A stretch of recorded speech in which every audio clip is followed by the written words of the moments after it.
ವಿಶ್ವದಲ್ಲೇ ಏನು ಮಹಾತ್ಮ ಗಾಂಧಿ ನರೇಗಾ ಯೋಜನೆ ಇತ್ತು, ಲಕ್ಷಾಂತರ ಬಡವರನ್ನು ಬಡತನದಿಂದ ಹೊರಗೆ ತಗೊಂಡ್ಬಂದಿರತಕ್ಕಂಥ ಒಂದು ಕಾನೂನು, ಇಡೀ ವಿಶ್ವದ ಒಂದು ಮೆಚ್ಚುಗೆ ಪಡೆದಿರ್ತಕ್ಕಂಥ ಕಾನೂನು ಮಹಾತ್ಮ ಗಾಂಧಿ ಹೆಸರಲ್ಲಿ ಮಾಡಿರ್ತಕ್ಕಂಥ, ಅದನ್ನು ಯಾಕೆ ಬದಲಾವಣೆ ಮಾಡಬೇಕು?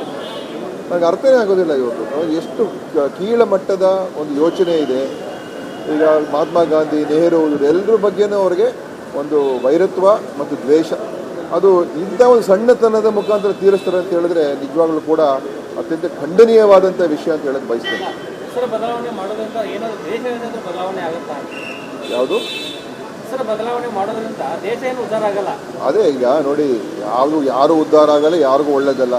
ಇದು ಇವರ ಒಂದು ಸಿದ್ಧಾಂತ ಇವತ್ತು ದೇಶದ ಒಂದು ರೀತಿ ವೈರತ್ವವನ್ನು ಹೆಚ್ಚು ಮಾಡುವಂಥದ್ದು, ದ್ವೇಷ ಹೆಚ್ಚು ಮಾಡುವಂಥ ಒಂದು ರಾಜಕಾರಣ BJP ಅನುಸರಿಸ್ತಾ ಇದೆ. ಮತ್ತು ಈ ಯೋಜನೆಯನ್ನು ದುರ್ಬಲನೂ ಮಾಡಿದ್ದಾರೆ. ಒಂದು ಹೆಸರು ಬದಲಾವಣೆ, ಇನ್ನೊಂದು ಇದು ಅನುಷ್ಠಾನ ಮಾಡದೇ ಇರತಕ್ಕಂಥ ಪರಿಸ್ಥಿತಿ ತೊಗೊಂಡು ಹೋಗಬೇಕು.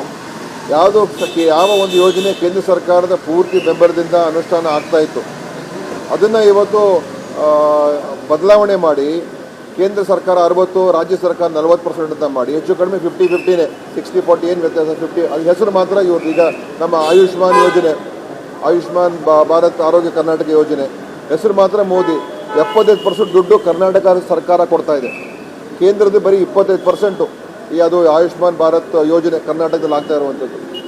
ಸುಮ್ಮನೆ ಹೆಸರು ಮಾತ್ರ, ಪ್ರಚಾರ ಮಾತ್ರ ಅವ್ರದ್ದು. ಅದೇ ಥರ ಇದರಲ್ಲೂ ಕೂಡ ಇಂಪ್ಲಿಮೆಂಟ್ ಏನು ಮಾಡ್ತಾರೆ? ಒಂದು ಕಡೆ ರಾಜ್ಯಕ್ಕೆ ದುಡ್ಡು ಕೊಡ್ತಾ ಇಲ್ಲ, ರಾಜ್ಯ ಸರ್ಕಾರದಲ್ಲಿ ಇವತ್ತಿನ ದಿವಸ ಆರ್ಥಿಕ ಸಂಕಷ್ಟ ಎಲ್ಲ ರಾಜ್ಯಗಳಲ್ಲಿ ಬಂದಿದೆ, ಕೇಂದ್ರ ಎಲ್ಲ ದುಡ್ಡು ಅವ್ರು ತೊಗೊಳ್ತಾ ಇದ್ದಾರೆ.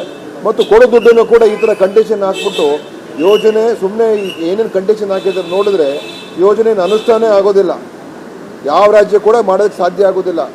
ಕಾಂಗ್ರೆಸ್ ಇರಲಿ, BJP ಇರಲಿ, ಯಾವುದೇ, ಯಾಕೆಂದರೆ ಅವ್ರಿಗೆ ಖರ್ಚು ಆಗಬಾರ್ದು ಈ ಯೋಜನೆ.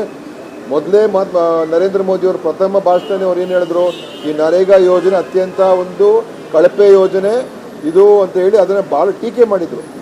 ಆಮೇಲೆ ಅವ್ರಿಗೆ ಗೊತ್ತಾಯಿತು ಎಷ್ಟು ಒಳ್ಳೆಯ ಯೋಜನೆ ಅಂತೇಳಿ ಅನಿವಾರ್ಯವಾಗಿ ಮಾಡಲೇಬೇಕಾದ್ರೆ ಅದು ಈಗ ಅದನ್ನು ಮುಗಿಸ್ಬೇಕು ಅಂತ ಹೊರಟಿದ್ದಾರೆ. ಸೊ ಮಹಾತ್ಮ ಗಾಂಧಿ ಹೆಸರನ್ನು ಕೂಡ ಅವರಿಗೆ ಯಾವತ್ತೂ ಕೂಡ ಪ್ರೀತಿ ಪ್ರೇಮ ಇಲ್ಲ. ಇವತ್ತು ಯೋಜನೆ ಬಗ್ಗೆಯೂ ಕೂಡ ಅವರಿಗೆ ಒಂದು ನಕಾರಾತ್ಮಕ ಮನೋಭಾವ. ಸಾಮಾಜಿಕ ನ್ಯಾಯ ಕೊಡುವಂಥ ದೊಡ್ಡ ಯೋಜನೆ ಆಗಿತ್ತು, ಬಡತನದಿಂದ ಹೊರಗೆ ಬರ್ತಕ್ಕಂಥ ದೊಡ್ಡ ಯೋಜನೆ ಆಗಿತ್ತು. ಗ್ರಾಮೀಣ ಭಾಗದ ಒಂದು ಕಾರ್ಮಿಕ ವರ್ಗಕ್ಕೆ ಏನು ಮಿನಿಮಮ್ ವೇಜಸ್ ಹೆಚ್ಚಾಯಿತು ಅದು ಈ ಯೋಜನೆಯಿಂದಲೇ. ಅವ್ರ ನ್ಯಾಯಯುತವಾದ ಕೂಲಿ ಸಿಗೋದಕ್ಕೆ ಕಾರಣ ಈ ಯೋಜನೆ ಆಯಿತು. ಇವತ್ತು ನೋಡಿ ಇವ್ರಿಗೆಲ್ಲ ಏನು ಹೇಳೋದು ನಾವು?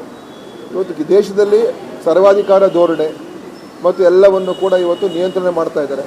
ಅದು ಇವತ್ತು ನಾವು ಇದನ್ನು ಫೈಟ್ ಮಾಡಲೇಬೇಕು. ಕಾಂಗ್ರೆಸ್ ಪಕ್ಷ ಇದರ ಬಗ್ಗೆ ಹೋರಾಟ ಮಾಡ್ತದೆ.